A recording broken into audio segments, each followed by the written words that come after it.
Era la madrugada del 14 de noviembre de 1995 cuando el autobús número 375 salía del Palacio de Invierno en Beijing. Al volante iba un hombre de mediana edad, acompañado por una joven inspectora de boletos. Como era el último servicio de la ruta, había pocos pasajeros. 4 personas subieron en la parada de la puerta sur del Palacio de Invierno. Una joven pareja, una anciana de unos 70 años y un joven. La pareja ocupó los asientos dobles detrás del conductor, mientras que el joven y la anciana se sentaron uno detrás del otro en los asientos individuales junto a la puerta. Dado que era el último autobús de la noche y hacía un frío terrible para noviembre, no había ni peatones ni autos. El autobús era la única presencia en la calle. Poco después de que subieran los 4 pasajeros, el conductor lanzó un improperio. ¿Qué demonios pasa hoy? Normalmente no hay nadie a estas horas. ¿Por qué tanta gente? ¿Y qué hacen esas personas paradas en medio de la calle en vez de esperar en la parada?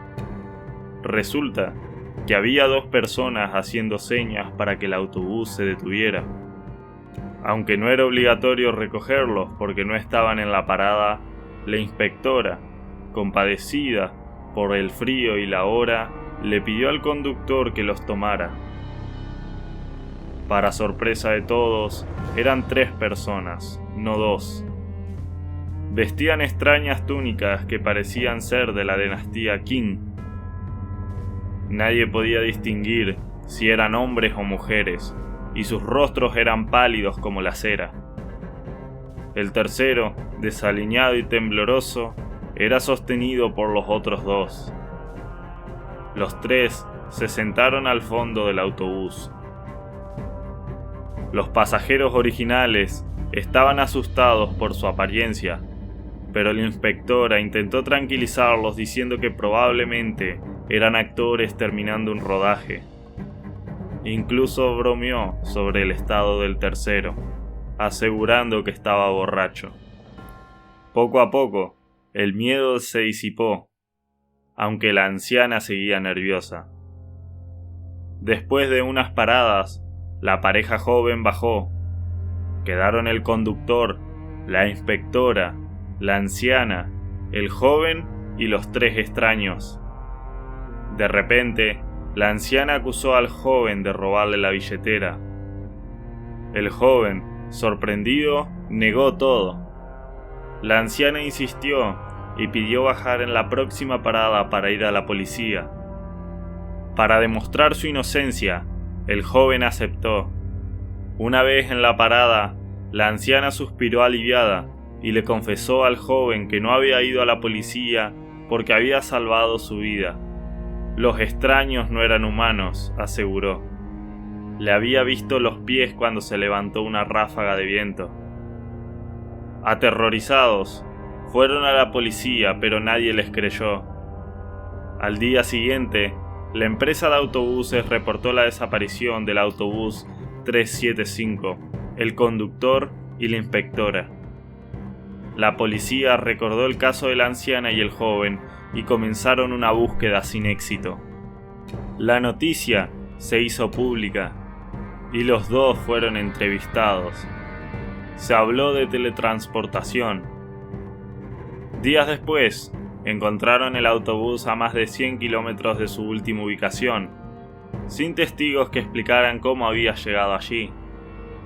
Además, faltaba combustible y había 3 cuerpos en avanzado estado de descomposición: el conductor, la inspectora y un desconocido. La autopsia descartó un asesinato, pero las circunstancias siguen siendo un misterio.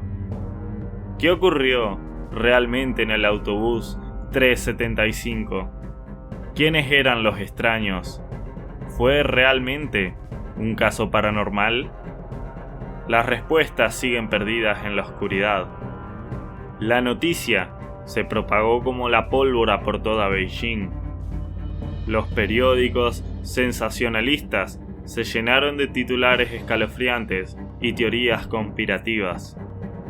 Algunos hablaban de dimensiones paralelas, otros de experimentos gubernamentales fallidos, y los más supersticiosos aseguraban que se trataba de una maldición ancestral.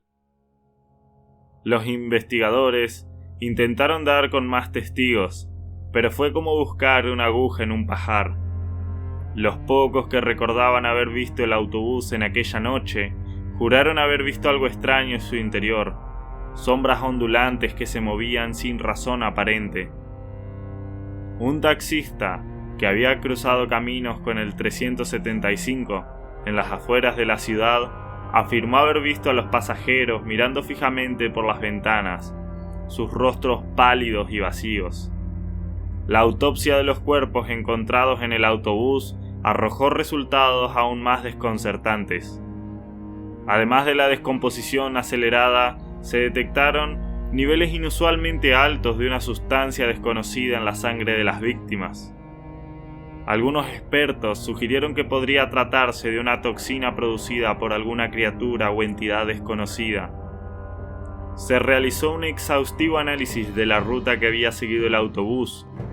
Se descubrió que parte de ese trayecto atravesaba una zona conocida como las Colinas Olvidadas, un lugar apartado y misterioso donde se decía que ocurrían fenómenos extraños. Los lugareños contaban historias sobre luces errantes, sombras gigantescas y extrañas criaturas que habitaban en las profundidades de los bosques. Otro detalle que llamó la atención de los investigadores fue la ubicación exacta donde se encontró el autobús. Se hallaba cerca de un antiguo templo budista, abandonado y en ruinas. Según las leyendas locales, este templo había sido construido sobre un antiguo cementerio y se decía que estaba maldito. Algunos creían que el autobús había sido atraído a ese lugar por alguna fuerza oscura. La anciana y el joven que habían viajado en el autobús comenzaron a tener pesadillas recurrentes. Veían las mismas caras pálidas y vacías que habían visto en el autobús y sentían un frío intenso que les helaba hasta los huesos. A medida que pasaban los días, sus pesadillas se volvieron más vívidas y perturbadoras, hasta el punto de que ambos tuvieron que buscar ayuda psiquiátrica. A pesar de todos los esfuerzos, nunca se pudo encontrar una explicación racional para lo ocurrido en el autobús 375. La historia se convirtió en una leyenda urbana, transmitida de generación en generación. Algunos creen que el autobús fue víctima de una entidad sobrenatural, mientras que otros sugieren que fue transportado a otra dimensión. ¿Qué crees que pudo haber sucedido realmente en el autobús 375? ¿Cuál es tu teoría sobre la identidad de los extraños pasajeros y la razón por la que el autobús desapareció y reapareció en otro lugar? Házmelo saber en los comentarios.